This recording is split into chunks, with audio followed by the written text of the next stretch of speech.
My name is Daniel, and I come from Sweden. And I'm here in Lüneburg to study at Leuphana. My name is Eylül, and I'm from Turkey. I'm doing my Erasmus semester in Germany, in Lüneburg, and I'm 21 years old. My name is Preziosa. I come from Italy, the south of Italy, and right now I'm studying here in Lüneburg at Leuphana. Ahrar Dalkılınç. I'm 24 and I'm living in Izmir.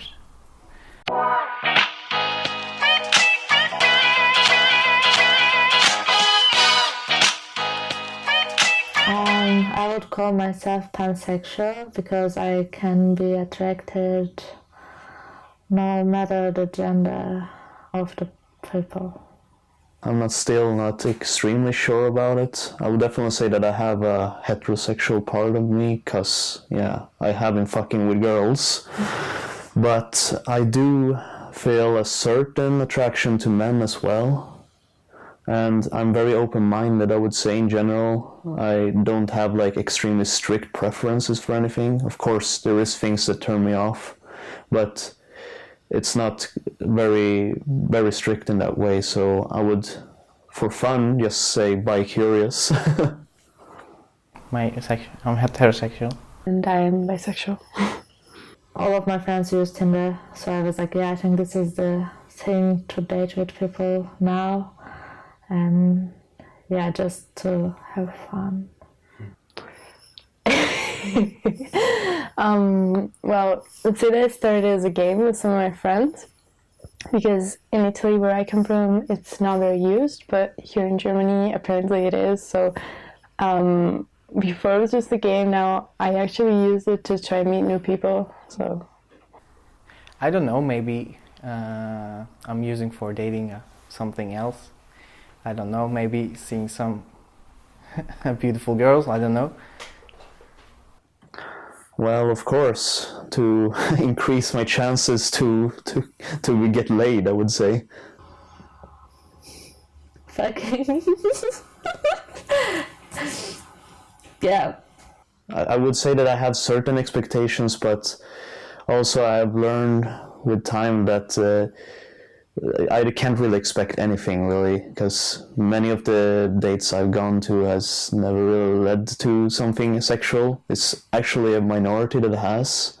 I feel kind of pressure on Tinder dates, like especially if you are going to this person's house, if you are not meeting outside, then it has to end up in their bedroom. usually I make it clear enough that I did make it clear enough because I'm not using it really right now, but anyway, I kind of tell people from the beginning that I'm not a very one-night stand person. So if they want to get to know me nevertheless and maybe just be friends or maybe know each other for something more, that's fine. But I don't know, that's a big turn up for me.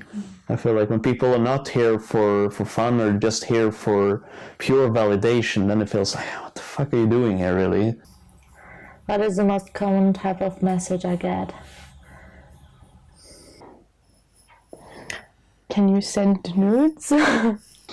Well, the most common text is no text at all, I would say, because not many people answer it, or not many people write first. I'm usually the one to do it when I eventually do it. When I get into the topic, when I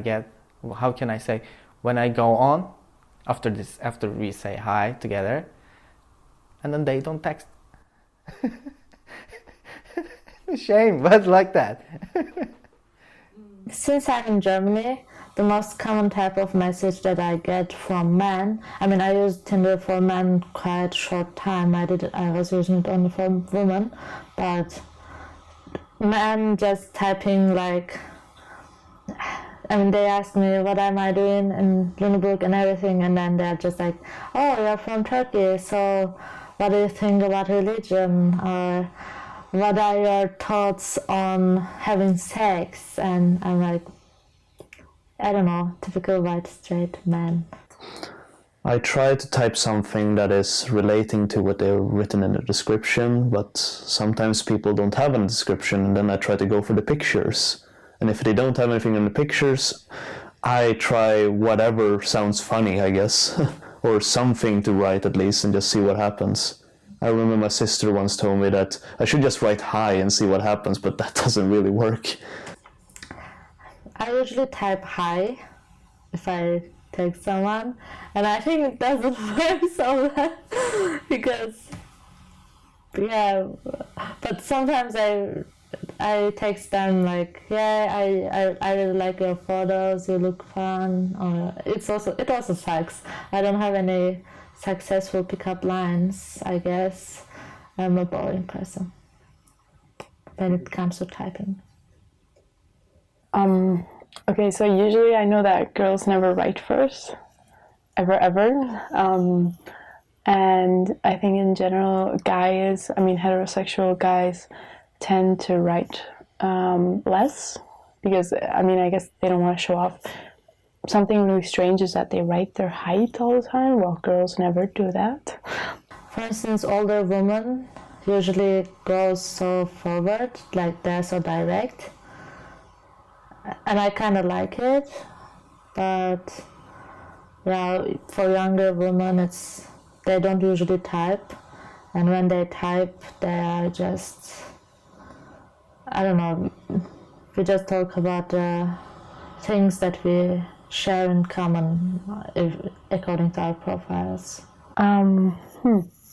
So it was really strange because, as I told you, I used Tinder for both guys and girls, and it was really strange once because I actually matched with 2 different people that I had no idea of this, but they were actually best friends. And so it was really strange because I was talking to both at the time, and they were actually exchanging their phones, so I really didn't know who I was talking to, but yeah, so I thought I was talking to him most of the time, but in reality it was the girl answering, and just stuff like that. It was really weird. 4 years ago, I was at the first year in the university, so I matched with a girl, a beautiful girl, I don't know, it seems pretty, so we started to chat together, and then she said, do you like transgenders? So I said, in which ways? I said, and then she said, like, sexual things, like, no, I'm straight. I said, I'm not homosexual or something. I'm not pansexual or something. And she said, I'm a transgender. So, but I didn't realize that she was actually a girl like that. I don't realize that. And then we have good conversation, so I don't know. And then we stopped chatting. I'm sorry. In Germany, I have met some people, but it was only one that went really well. Other people were like more a friendly contact, but it was nothing sexual, and it never got to that point, and I actually felt a bit disappointed in that. Because of my expectations with Tinder.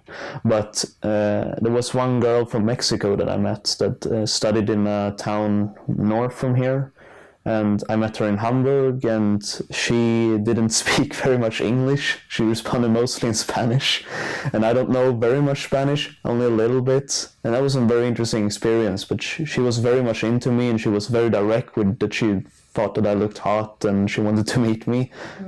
Which was, of course, also something that was very appreciated from my side, because I haven't experienced that with someone else being so direct, except for the older woman. And that went very well. We met multiple times. I was at her place and she was at my place, and she even went with me and some other people and partied in Hamburg once. So that was really fun, actually. It was my first Tinder date, and it was a him, unfortunately, and I was in Ankara and he was in Ankara, but he was living kind of far away from my house, and I need to leave this city in 2 days, and he said like, yeah, before you're leaving we should meet, and then I just went to his place at 10 p.m. and then it is. I mean, it's so obvious that something will happen at this night, but we didn't talk about it. Only made some jokes, and then yeah, I just went to his place, and the first thing is he was shorter than his photos. When he opened the door, I mean, I don't really care about physical appearance, but when he opened the door, I was looking like this, because in his photos he looks like very huge and long, tall. And when he opened the door, I was like this, and then I realized that he's a bit shorter than me, which is okay. But it was weird at this moment, because you were expecting to meet with the person that you saw on the photos. Anyways, and then we smoked some joints and drank some beer, and then I got so stoned. I was super stoned, and we were just sitting in his living room, and he just turned on the TV, and we just watched National Geographic, and it was like fucking animals were fucking. I think Leos were fucking, and it was weird when you're stoned and you can't even move, and there's someone next to you who expects to do something probably, and yeah, it was a weird feeling. I talked a lot.